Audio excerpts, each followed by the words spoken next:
another episode of High Stakes with Steve Rozenberg. And on this show, this is where we talk about real life, real business, and more importantly, real situations. Now, everyone knows this show is geared around entrepreneurship and business owners, business leaders, and just everyone in between. Because we all know sometimes when you own a business, run a business, it can be a shit show, basically. And there's no rule book to tell you what you're doing right and what you're doing wrong. And what I've learned is many people that become entrepreneurs, they think that they are great at handling problems when it's someone else's problem. And then when all of a sudden it's their problem and they have to be the one that actually has to solve the problem, it becomes a much different dynamic. It's kind of like, being in the fishbowl as opposed to being outside of it looking in. So the guest I have today, this guy is an expert. And when I tell you what he's done in his resume, you will understand why.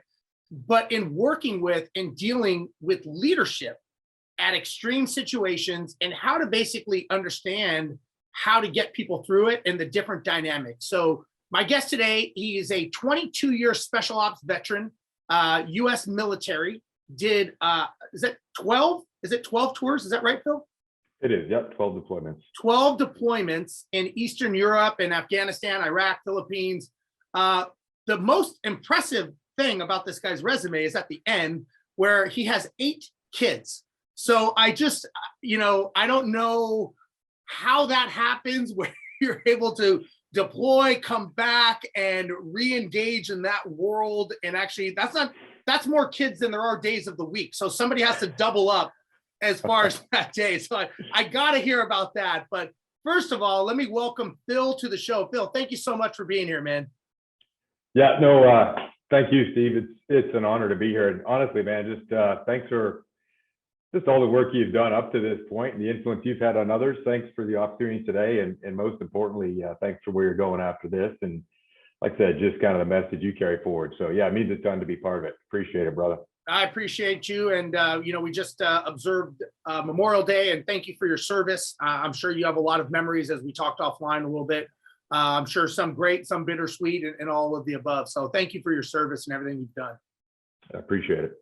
All right, man. Well, let's get into this here. First of all, I kind of probably butchered what you do. Tell everybody what your specialty is now. Maybe just a quick ramp up of the military background and how that led into civilian life and what you're doing.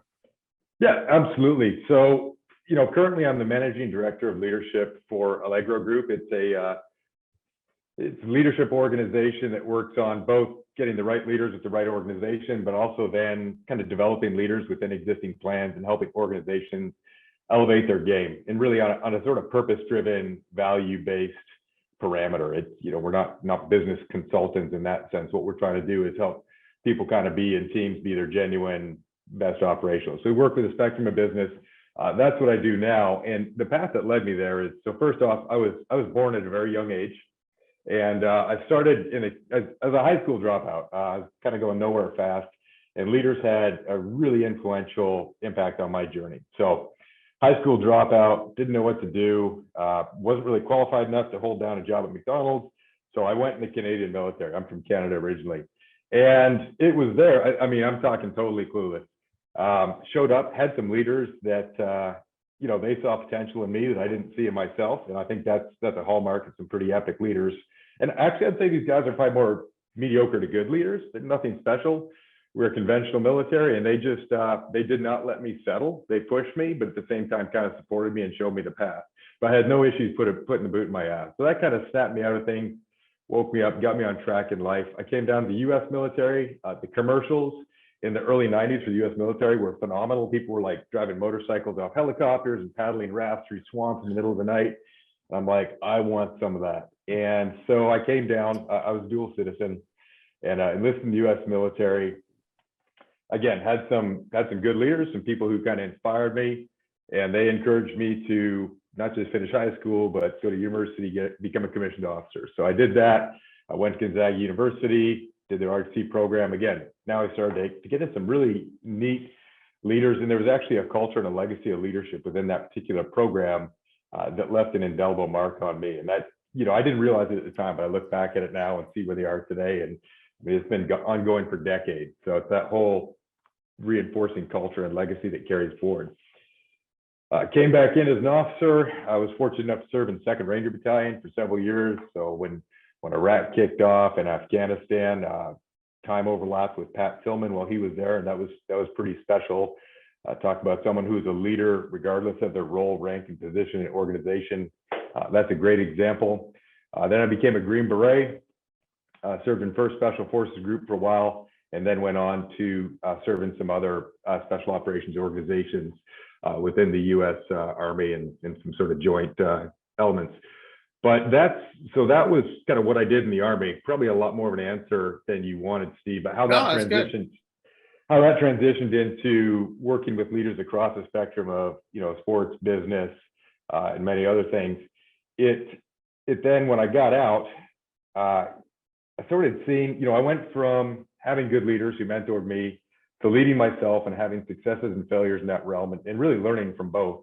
And then finally, my last few years in the military were kind of developing, training leaders. Sometimes they were pretty junior leaders just coming into their commissioned officer role. And then some of them were pretty senior leaders who had 10, 12 years under the belt. And how do we help them elevate their game in the special operations community? So taking that, and we did some collaborative work with other organizations where we worked with leaders in the industry. Hey, how do you train your people? How do you train your leaders specifically and get them to be their best? And they were coming to us saying, look, we really like the model you have in this kind of unique community I belonged in. And they wanted to know what's the secret sauce here? And I didn't have a good answer for them. So I had to kind of reverse engineer. I shouldn't act like it was me. There's a team of people way more capable and smarter than me, but we sort of, cross-examined, hey, how do we build leaders? And they're working. So what are we doing? And it was a simple foundation. They were purpose-driven, value-based. We trained them pretty rigorously. We trained them how to deal with ambiguity, how to deal with stress. Most of them were already experienced when they came to us at this point, so we just elevated it. We weren't afraid to let them fail and then teach them how to autopsy that failure and apply it and move forward, so that when they got into real world situations, they were encountering ambiguity, challenge. We were part of a team that typically would handle problems that hadn't been dealt with before, and they had kind of built those muscles. So then I retired, and after 22 years, I'm like, all right, what am I going to do with my life? With 8 kids at home, I knew I couldn't be home all the time or I'd lose my mind, and my kids would lose their mind too. They're getting the wrong socks. I'm making like yogurt parfaits for the kid allergic to dairy. I mean, when you're gone all the time, it takes a while to get your dad legs back under you. Yeah. And so I'm like, hey, I want to be outside and I want to have an impact on others. And I'm like, well, I did leadership training in the military, maybe it transfers over. So I started working with a few college sports teams. Good friend of mine was a coach, and he this was at Montana State University. We started playing around and doing work with some of these athletes in the team, and started small with keynotes and a few exercises, and then it turned into more and more challenging situations for them. And they started to see impacts both with the individual athletes as well as the overall culture and performance of the team. And again, high school dropout, my sports career was very limited. It stopped at sophomore hockey. And I wasn't very good. So it certainly wasn't my sports expertise that was any assistance, but it was just those principles of leadership that in peak performance it seemed to apply, and it played out on the field. That worked well. Started working with some other nonprofits, some emergency response organizations. The same principles seemed to work for them. And then one of the clients I had, she was just starting leadership development. She'd been doing talent management, talent acquisition for decades.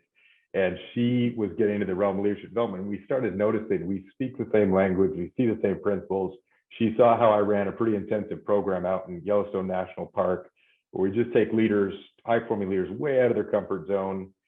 We give them the core skills and equipment, but then we truly let them lead themselves through some wildly ambiguous situations. Some of it was engineered adversity, some of it just what happens when you go out in the middle of Montana. So, very real. And the muscles they exercised and the business parallels and takeaways they took from that was awesome. She saw that, she loved it. We tried to figure out how to collaborate for a while. We decided to join forces, and that's how I came into working with Allegro Group, which kind of brings me to where I'm at today. So I deal, I'd say, probably 80-90% with leaders in business, and it's just been really cool the last couple of years to watch, trust the process, do the work. And, leadership is a skill. It's not a magical gift that the leadership fairy comes and blesses you on the head. And the principles, that worked for me overseas, that worked for other, peak leaders in a very different environment, the same principles apply. Now, it looks a lot different. Most business leaders aren't, blowing open doors and rescuing people or doing whatever. If they do, they're probably in the wrong line of business. But the principle that, hey, how do I lead effectively under stress and pressure? How do I make informed decisions? How do I align a team around a purpose and execute and adapt in a continually changing environment? So, which last I checked, we're kind of in that now, all of us. So, yeah. All right, I'll stop my soliloquy there. Sorry, Steve, I got to. No, that was good. My first question is I thought all people from Canada were great hockey players. So that I'm obviously, maybe you didn't get the memo or something. I'm not really sure. That's why they asked me to leave. They're like, hey, you seem like a nice enough You're guy. bringing down the numbers. You're bringing down the averages. Yeah, you got to go south.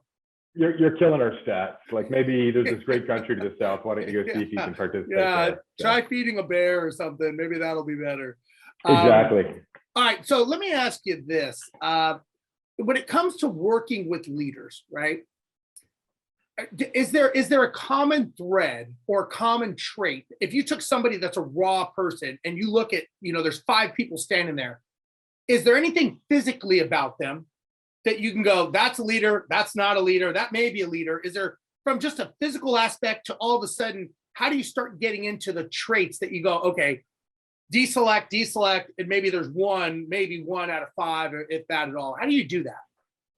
So I think first and foremost is, again, to the point, leadership's a skill, meaning anyone at any level can put in the time and effort and grow and develop as a leader. As far as if you gave me 5 people and were to say, hey, pick the quote unquote best leader in the group in their current state, right? Things I think you look for, you do look for a bit of a presence, and that isn't an arrogance, but there's a humble confidence. That's the crazy thing about leadership, is it's all these paradoxes, right? Right. You're confident, but you're humble. I mean, sometimes that confidence is, this is what I can do, this is what I can't. I trust the team, I know we'll figure it out. You could look at that and be like, wow, you just told me what you can't do. How can you be confident? And you're like, well, because I'm self-aware. Right. So I think there is a presence, there's a humility, there's a confidence. To me, it's, can they listen? Are they engaged? Or are they so busy projecting their message that they're not picking up what's around them? That's one of those like leadership skills that I think, it took me about 40 years to figure out. Yeah, I've always heard be interested, not interesting. So, always be asking questions about other people, engaging them to find out more. Now, let's say you get through the physical barrier and you see, okay, I'm sure when you see people, you get an idea from a quick size up gauging of them. Now, what is it about the personality that you start seeing that you kind of start, okay, person's gaining more points in the leadership? Or how do you, what I'm saying? Like, you get the same 5 people and you go to lunch, let's say, and now you're talking to them. Is it their habits, their rituals, the words they say, or is it all of the above? And it's the, continuity of that? Like, how do you discern who is and who isn't? Yeah, and again, we're going on the principle of, hey, these are people that we're not working with and developing. But if I were to look at 5, 10 people, where would I, pick my leader? Who do I want to lead my children? That's probably a great example. Right. To me, it's a big thing is purpose-driven, value-based, and that will permeate every fiber of their being. It kind of radiates through them. Meaning, do they know their why? And it doesn't mean they can always articulate it. That's a weird question, right? What's your purpose, Steve? And be like, well, shoot, I don't know. I mean, but you're living it and doing it. Now, some people, I'm actually pretty deliberate, and I'll work with leaders like, no, let's nail down like what you're about. Let's live your life backwards. Tell me about your funeral. Who do you want to be when it's over? So do you understand your why? Like, why did I wake up on this side of the grass today?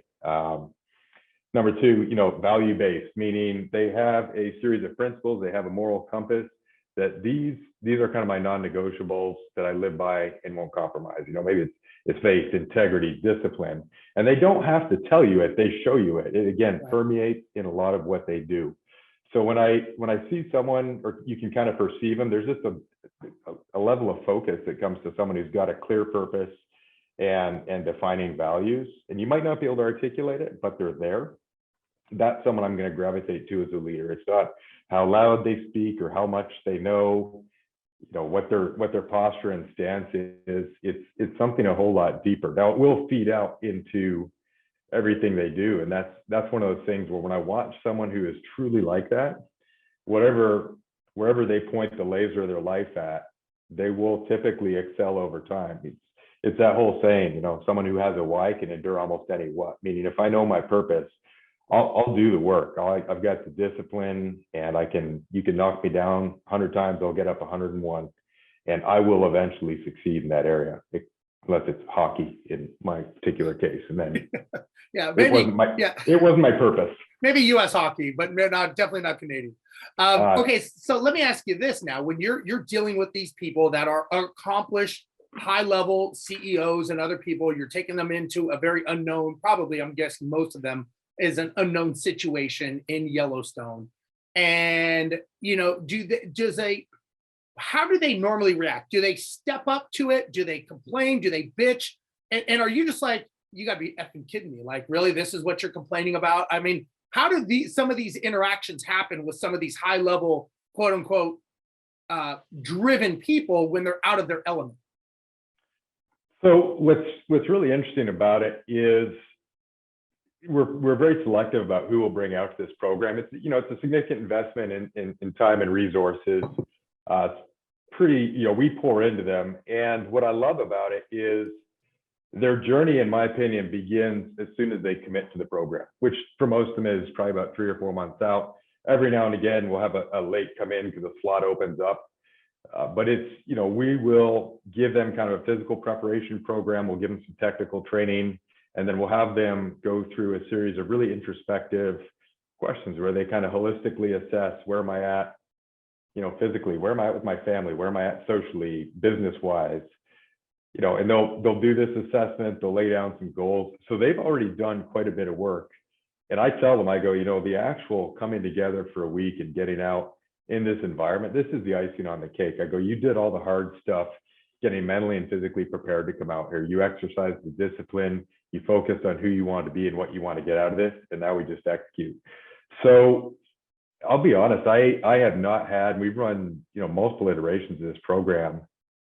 I never witnessed anyone complaining. Maybe it's because of who I am or to my face. They didn't, they weren't comfortable with that. Yeah. Definitely, see people get emotional and get challenged and stressed. Sure. And, we strip them of all their competencies. And that's part of the reason we work that program, is we want to put them in an environment where they can't fall back on their business skill or what school they went to or a great staff, where it's, no, this is about you. And oh, by the way, you've got 6 other super capable leaders that you probably put on a pedestal, watching you, assessing you, and evaluating you. Because after we do things, we put Steve in a leadership role. Hey, you're here. We need to get here by this time. I may or may not have some engineered adversity worked in there for you. You'll execute, and then we'll finish, and we'll do a timeout. And it's like, all right, Steve, how do you think it went? How did you interpret the mission? What were the challenges? And then we'll go around the table, and people be like, hey, when you get stressed out, when you get freaked out, you're totally directive. You don't let anyone else talk. You verbally process. It's really confusing for us. And we'll sort of be like, is this a behavior, you think that's reflective of who you are, at home or at work? And, right. And if so, what are some compensatory mechanisms? So just building that awareness is super cool. So that's a long way of saying the people who show up are totally committed that I've seen to date. I probably just jinxed myself for our next program next month, but they're mentally prepared. Most of them are pretty physically prepared. Again, we're fairly selective about who we'll bring out, and you see a lot of emotions, and I think a lot goes on behind the scenes. People will be alone for part of it, and I think a lot gets processed there. Sure. But that's kind of between them and themselves, and to me, that's the true power. A lot of it is just giving these executives the time and space to truly disconnect.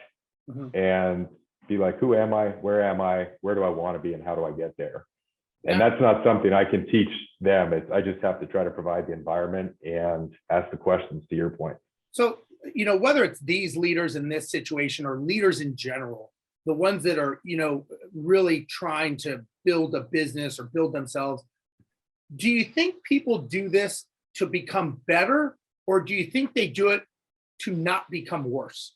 Like, are they running away or running to? What would you say?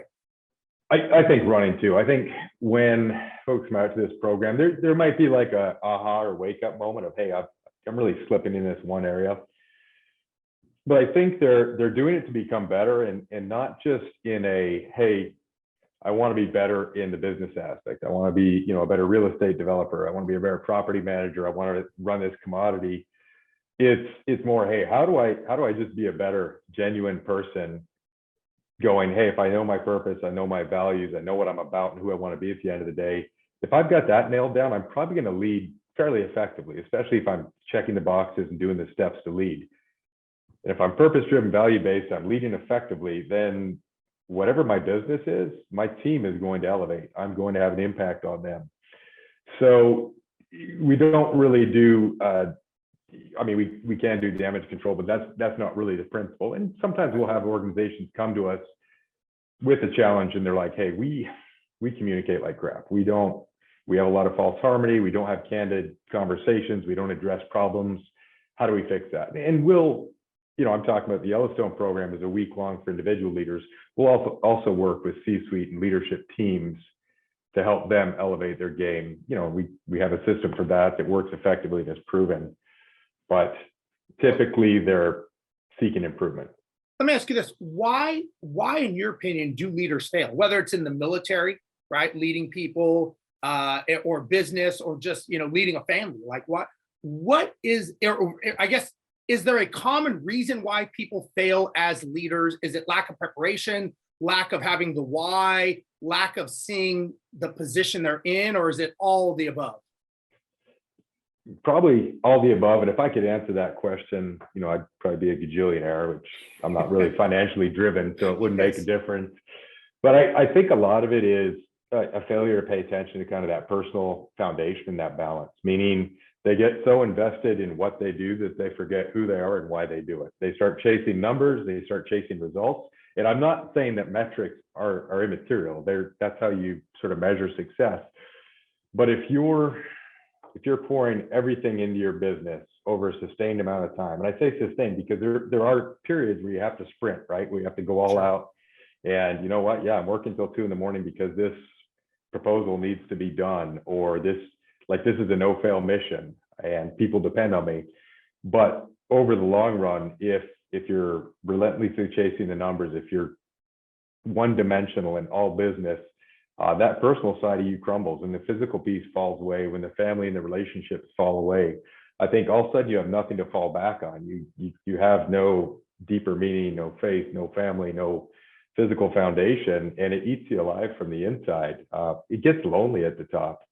And so I think when leaders get out of balance and push too hard in one dimension, it hurts them. Another thing is I've seen a lot of leaders, and this is probably more in the business realm, and it's from observation, not as much from personal experience, but where leaders the business outstrips their leadership ability, meaning they scale and grow beyond their capacity. They don't have the competencies to manage the environment, to manage the team, and they don't have a mechanism that helps them recenter and adjust. Meaning they're doing what they did as an entrepreneur 4 years ago when it was a team of 4, and now they got a team of 170, and they're on a much larger scale, and they're still leading it like they're the shoot from the hip entrepreneur building the aircraft in flight, which doesn't work when you need structures and systems and processes to scale. Well, it's funny because I always tell people, if you are a $1 million CEO and you're trying to build a $10 million company, it's not going to happen. Like you're the law of the lid. You are the restrictor in this business. And, many times people who start their company, they don't want to let go of that grasp out of ego or pride or whatever reason. But I explained to them, like, you are not growing at the speed that the business is growing at as well. And, whatever got you to your level in life and your business acumen and whatever you are, That's your buoyancy level. And you have to do the next level, get uncomfortable. You have to do these things on a continual basis. And more importantly, how do you expect your team to step up if you're not? Yeah. It's like, I mean, the fish stinks from the head down. I mean, if they look and go, well, this guy's not showing up on time, he doesn't do his required things, he doesn't do that, why should I? Business seems to be doing okay. And it's just, to me, it's slowly dying. It's slowly decaying, but nobody sees it until that last brick comes out, and then it rushes down, and then it's like, holy shit. But normally by then it's too late. Yeah. By then you're trying to, tourniquet and stop the bleeding, but you're in damage control mode. Yeah, no, I agree. We have a saying we'll talk about with folks, especially as they, and all our clients are pursuing aggressive growth goals. And it's, hey, what got you here won't get you there. Meaning it's stop, reassess, what are the new skills you have to learn, the competencies. Hey, if it's beyond you, I mean, there's things that I'm not interested in and I'm not good at. And that's fine, right? You don't have to do everything. Right. To your point, you don't have to be the lid, but who are you bringing on the team that is going to bring that skill set and competency? How do you restructure and organize? And do they get do they fit with your culture? Do they get the purpose? Do they get the why? If they understand the why and they buy into it, I mean, sky's the limit. Yeah. If they have the skills and they have the purpose, like, get out of their way. That's my biggest leadership lesson, was probably at a very high performing team. It's you lead different teams differently, meaning when I have, people who aren't wildly invested and this is a paycheck for them, like, God bless them, nothing wrong with that. But they have limited skills, limited motivation. I'm going to lead very differently with that group than I will with the really high capacity group, as in my former community. And when I realized that as a leader, the best thing I could do is frame the problem, like, this is the problem we're trying to solve. Here's our left limit and right limit. Yes, we can get the space shuttle. No, we can't go to Mars.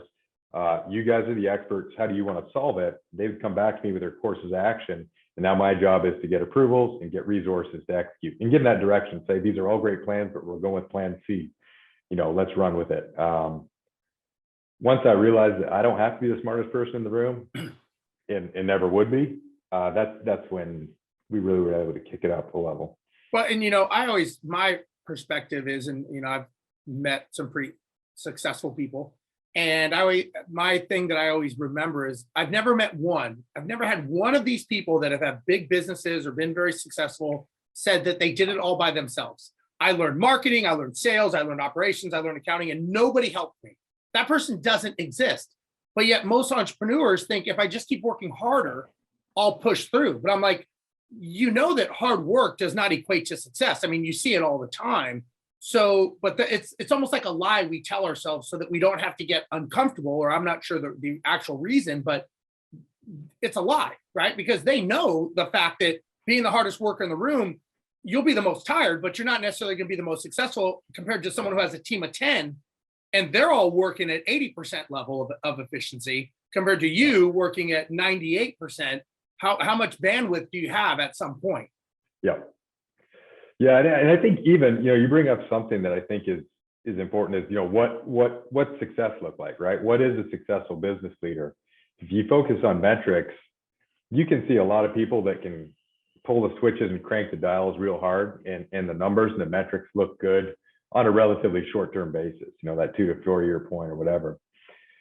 To me, success is almost more that continual linear growth and development. So you're making steady, balanced progress. Your team is growing with you. You're not burning out people, and you don't have a revolving door at the entrance of your businesses. People come in, you squeeze them dry and they leave, but people come in, they grow, they develop, they're invested, they become leaders. And then when you leave, when you step away from the train, it keeps going even faster and carried on your mission long after you're, sipping mojitos on the beach in Cancun or whatever. Well, let me ask you about that. So you get high level entrepreneurs that let's say they build a business and they're successful, right? They exit, they sell, or whatever it is. They build these teams. They've been to the moon, right? They've won the Olympic gold medal in business or whatever.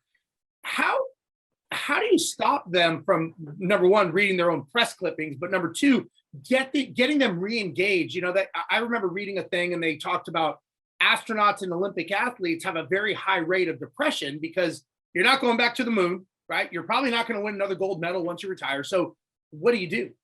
Do you see that common with leaders once they actually get that pinnacle? And now they're like, what the hell do I do now?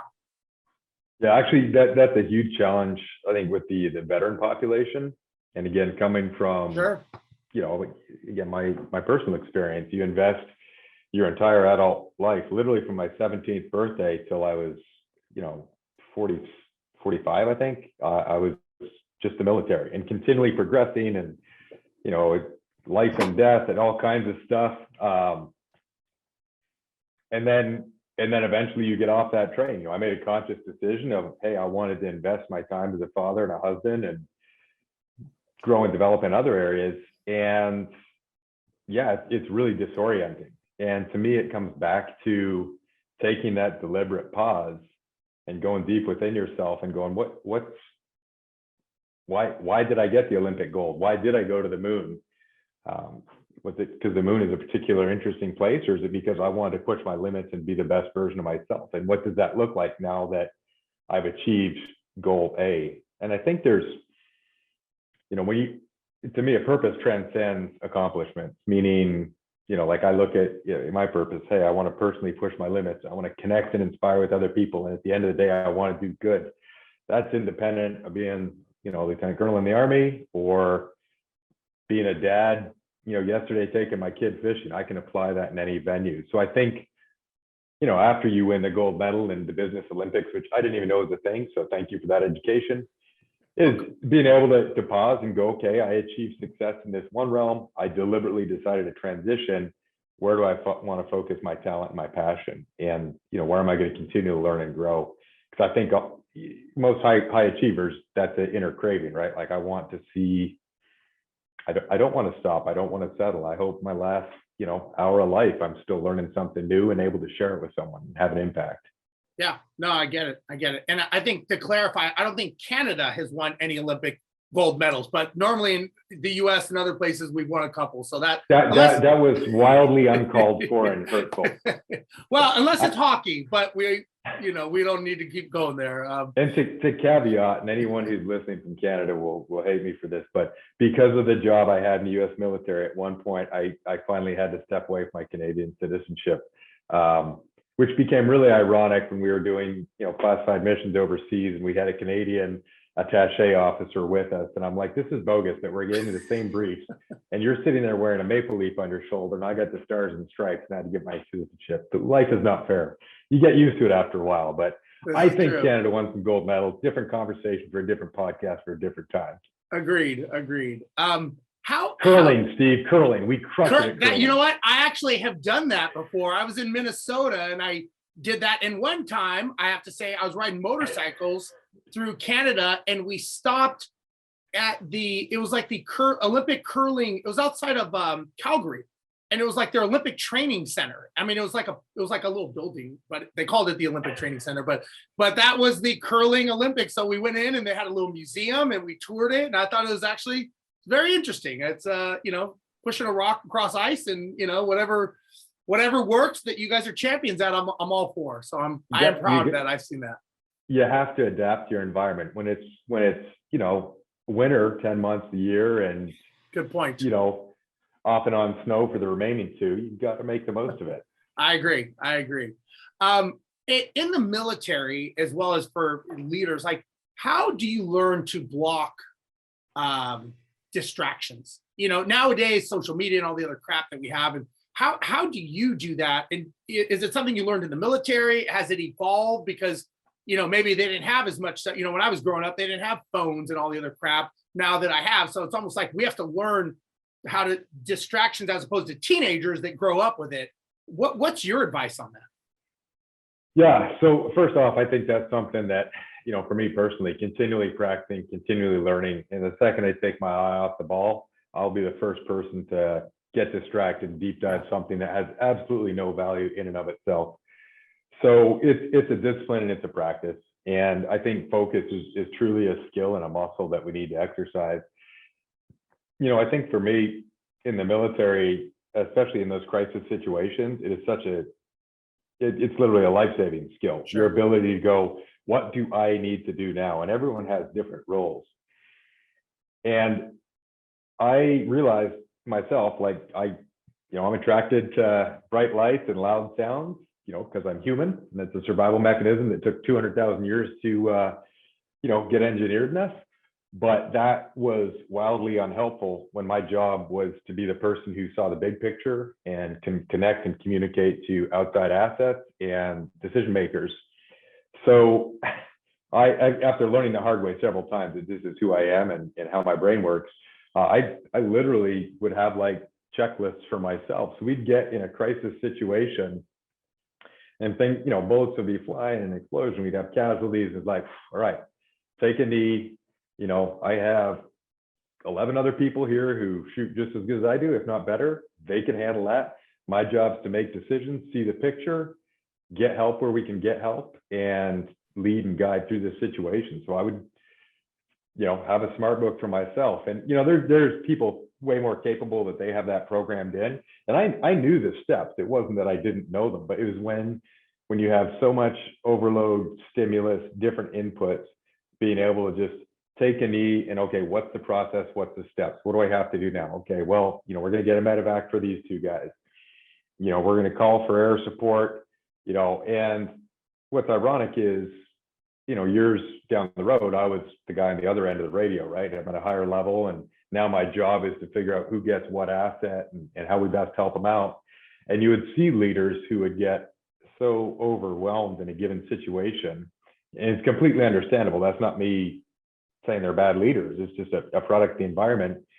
And they didn't have those compensatory mechanisms built in, and their communication would be all over the place. And you're like, look, I'm trying to paint a picture of what you need because I want to help you guys out, but I'm not clear. And, I'm making the best guess I can with what I have. But if you would just pause a second, and, as a senior leader, I would kind of try to bring them down and walk them through the process. And I've had people like that in my life, and it applies to anything, right? Who's that person who comes and goes, hey, Steve, love what you're doing. You're getting in that frantic reactive mode. Let's step back a bit and let's focus. On a daily basis, I'll map my day out. I try to map my day out the day prior to where I go, what do I no shit have to do tomorrow? And hit those high points. Like, these are the things that will move me forward in my goals to be that purpose-driven person I choose to be, as a father, as a husband, as a leader, an athlete, whatever it is. I'll map that out the day before, because all bets are off once you wake up in the morning. You might think you know what you're doing, and then you've got texts and emails and stuff flying in, and now you're firefighting. But I'll map it out the day before. That morning, I'll kind of double check, try to plug things in, the things that really matter versus the things that come up on my, computer screen and email inbox. Right. And then just be deliberate and drive forward. I get distracted, so I'll set a timer. Literally every 45 minutes, I'll stop, do a quick little workout, look at my to-do list and go, am I on track or am I off track? And if I'm off track, I get back on it. And if I'm on track, I give myself a high five. I don't give myself many high fives, but that deliberate pause helps me. Oh, that's interesting. And would you say, in order to block distractions, I would imagine in a high pressured situation, everything gets compressed, obviously like in war or something going on, but in general, on a daily basis for the average person, is it a flip of a switch, or is it the muscle memory of doing it over and over again to make it a habit, to make it a ritual and a pattern? I think it's really the muscle memory. It's having the awareness of like, whoa, I'm getting into that frantic reactive state. There's a lot of distractions. Okay. And then taking that deliberate pause. We tend to think, and I've heard a lot of people say, well, I'm just this way. I get really stressed out and I can't make decisions, or I get really angry, I get really emotional, or easily distracted. And it's like, hey, you're not your thoughts and you're not your emotions. We think we are, but there's a you behind that, a higher level of you, the person you want to be, the person you choose to be. And at any given moment, if you have the presence of mind, you can pause and be like, all right, I'm not going to get angry here. I'm not going to say what I want to say. I'm not going to send that text. Who do I want to be in this moment, regardless of how I feel, and then execute on that. So it's the same with distractions. Like, hey, I'm frantic, pause. What are my priorities? What can I do right now that actually makes a difference? Okay, move forward with it. Got it. Makes sense. Let me ask you this.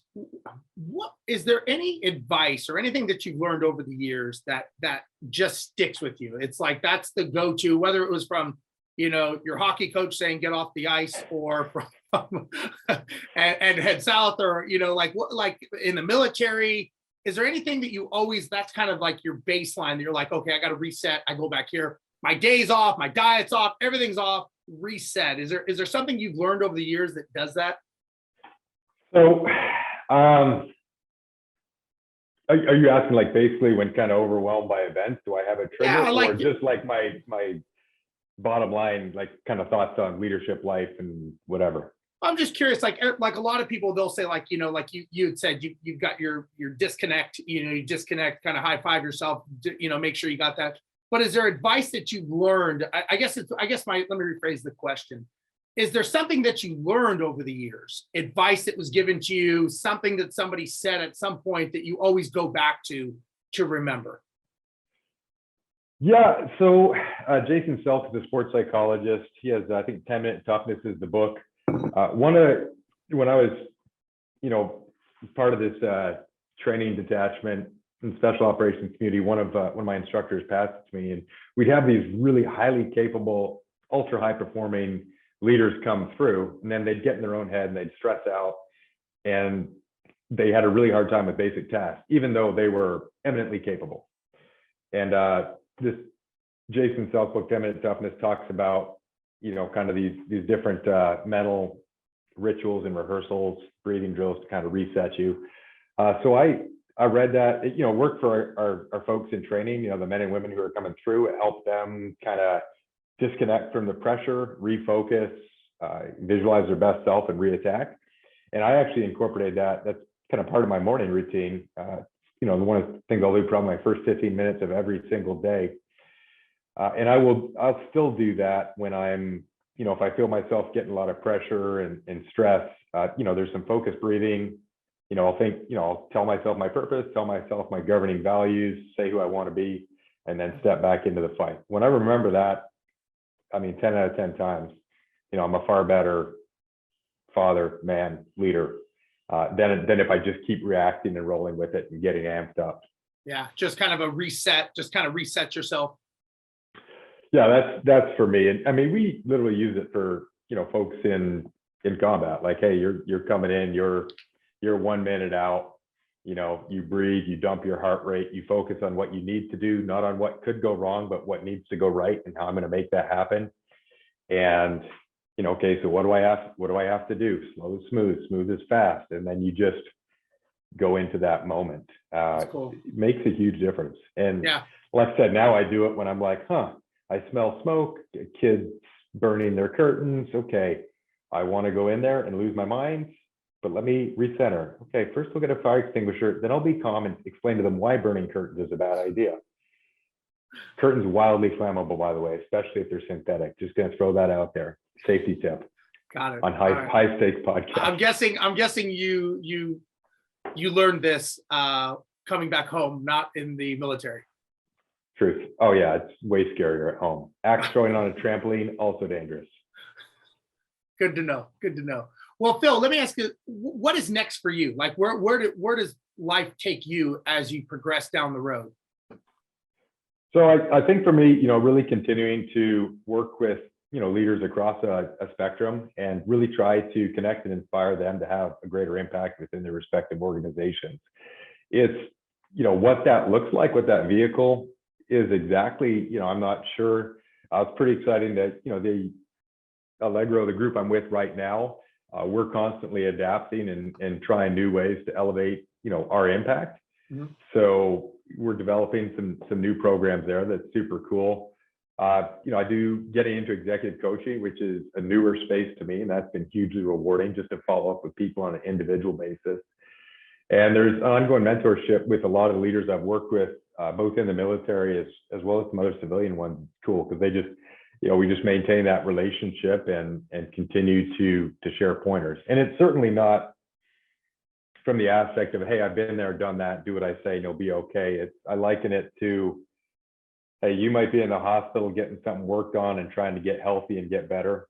And I'm in the bed next to you, just sharing with you my experience. And we're sort of co-leading, which is awesome. Number one priority for me is, hey, set up, the kids that God's blessed me with in my life to kind of set them up for success. If I can sign off on my last hour of life and they're better for me having been in, their father, then that's a success.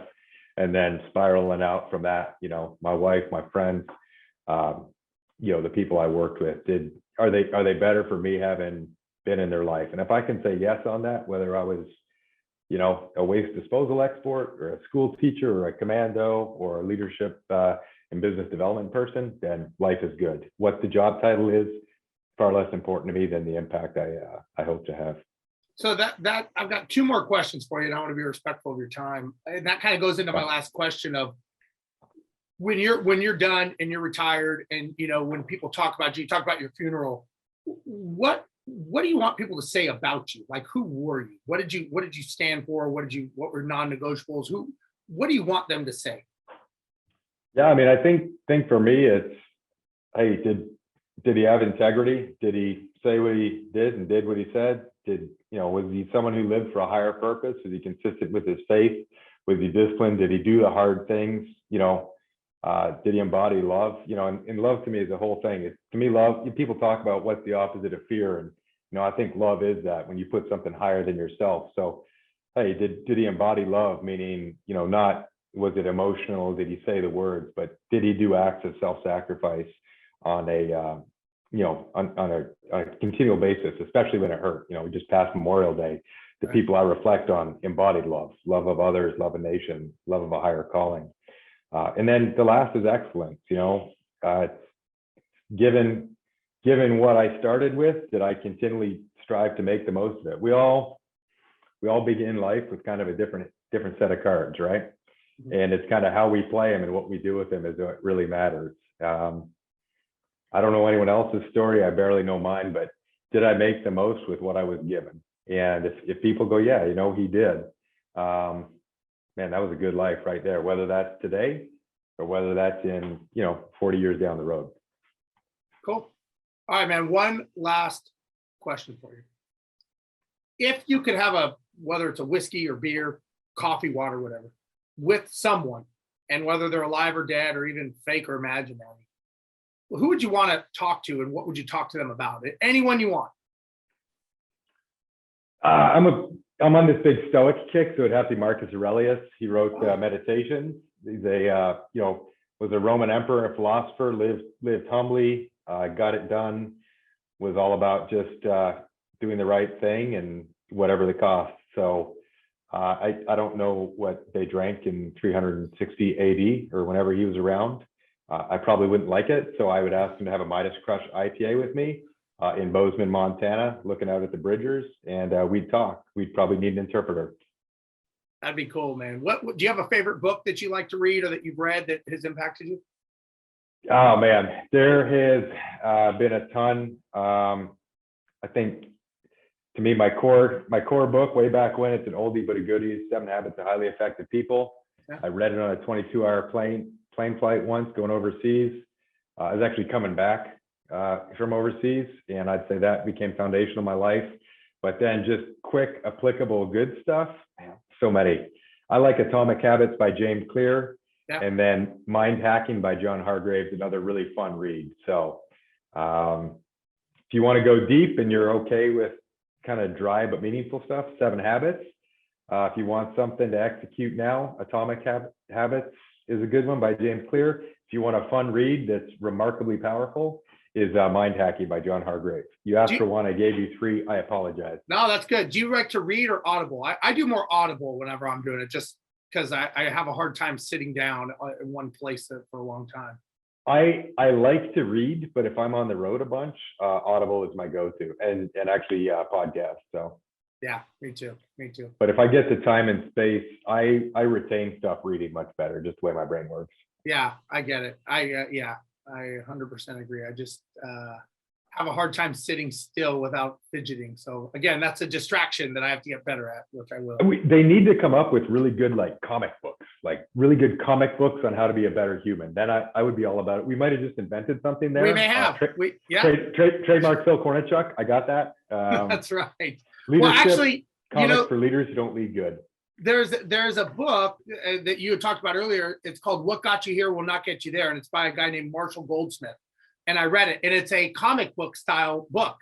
And Really? yeah, and it talks about where you want to go in life and how to get there. So it's actually a really good book. So Marshall may have actually already gotten that one from us, but it's an older book, and we're going to do an updated one. So we may have the new patent moving forward. I like where your head's at. Edgier graphics. That's right. The colors are all different. You were there, we're here. Totally different. Yeah. All right, Phil. Well, look, man, I really, really appreciate your time, your knowledge, and the fact that, you're so open about everything. And again, thank you for your service and everything you've done for the country. And just your mindset of helping people and helping leaders is just phenomenal. And I'm sure you helped some amazing people. If somebody wanted to get a hold of you or the organization, how could they find you guys to work with you all? So our company's allegrogroup.com. They're pretty easy to find on the interwebs. So you can just talk to the Googles or however you work that out. You obviously have my contact info, so if people hit you up, no issues with you patching through to me. I'm on LinkedIn, also just Philip Kornachuk. So yeah, happy to hear from them. Awesome. And we'll have it all in the show notes for everybody. Phil, thank you so much for your time today. And I want to make sure that everyone gets this, because I think there's a lot of good snippets of leadership things that people can take away from this to help. So thank you for being here today and being a guest. Yeah. Hey, appreciate you, Steve. Thanks for what you're doing. And yeah, it was awesome. Enjoyed the conversation. Awesome. And everybody, thank you for another episode of High Stakes with Steve Rozenberg. We will be back next week with another guest, and we will talk to you then. Bye-bye.